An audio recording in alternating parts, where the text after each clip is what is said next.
नीलांबरी पंडित YouTube channel में आप सभी का बहुत बहुत स्वागत है। आज राष्ट्रीय हिंदी दिवस, इस अवसर पर आपको बहुत सारी शुभकामनाएं।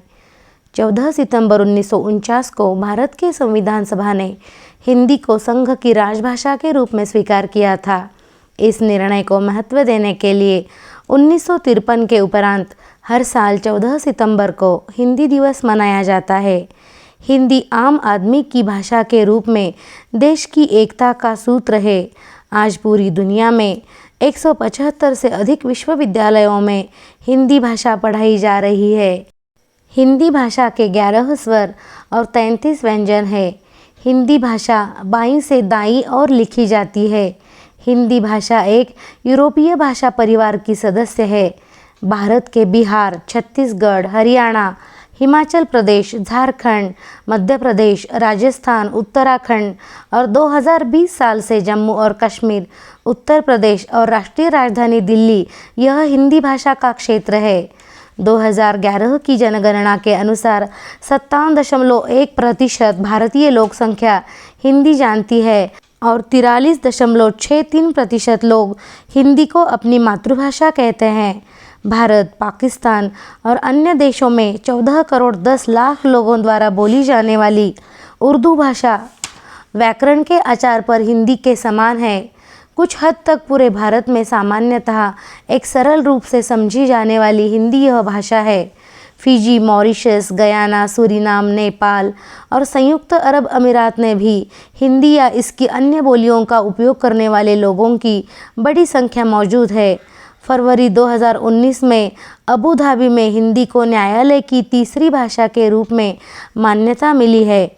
देशी भाषा, भाखा, देशनावचन, हिंदवी, दक्खिनी, रेखता, आर्य भाषा, हिंदुस्तानी, खड़ी बोली, भारती आदि हिंदी के अन्य नाम हैं। हिंदी यूरोपीय भाषा परिवार में आती है। हिंदी भाषा का इतिहास लगभग 1 सहस्त्र वर्ष पुराना माना गया है। भारतीय स्वतंत्रता आंदोलन के समय महात्मा गांधी सहित अनेक नेताओं ने भारतीय एकता के लिए हिंदी के विकास का समर्थन किया है। भारत की स्वतंत्रता के पश्चात संविधान निर्माताओं ने हिंदी को भारत की राजभाषा के रूप में स्वीकार किया है। हिंदी को देवनागरी लिपि में लिखा जाता है। हिंदी भारत की राष्ट्रभाषा नहीं है क्योंकि भारत के संविधान में किसी भाषा को ऐसा दर्जा नहीं दिया गया है। एथनोलॉग के अनुसार हिंदी विश्व की तीसरी सबसे अधिक बोली जाने वाली भाषा है। विश्व आर्थिक मंच की गणना के अनुसार यह विश्व की 10 शक्तिशाली भाषाओं में से एक है। भाषा का विकास उसके साहित्य पर निर्भर करता है। राजभाषा विभाग द्वारा सरल हिंदी शब्दावली तैयार की गई है। भाषा वही जीवित रहती है जिसका प्रयोग जनता करती है। भारत में लोगों के बीच संवाद का सबसे बेहतर माध्यम हिंदी है।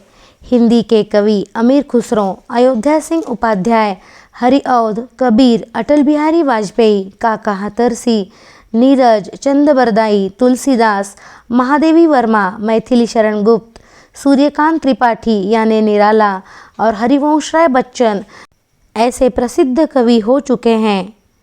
सुमित्रानंदन पंत, कबीरदास, प्रेमचंद, सीताराम सेकसरिया, लीलाधर मंडलोई, प्रहलाद अग्रवाल, अंतोन चेखव, निदा फाजली, फणीश्वरनाथ रेणु, अज्ञेय, मोहन राकेश, धर्मवीर भारती और यशपाल आदि हिंदी के प्रसिद्ध लेखक हैं। आज तक 11 बार हिंदी भाषा के साहित्यकारों को ज्ञानपीठ यह सर्वोच्च पुरस्कार मिला है। भारत के सभी राज्यों के लोगों को हिंदी भाषा इकट्ठा जोड़े रखते हैं। इसलिए हमें अधिकाधिक रूप से हिंदी भाषा का प्रचार एवं प्रसार करना चाहिए। धन्यवाद।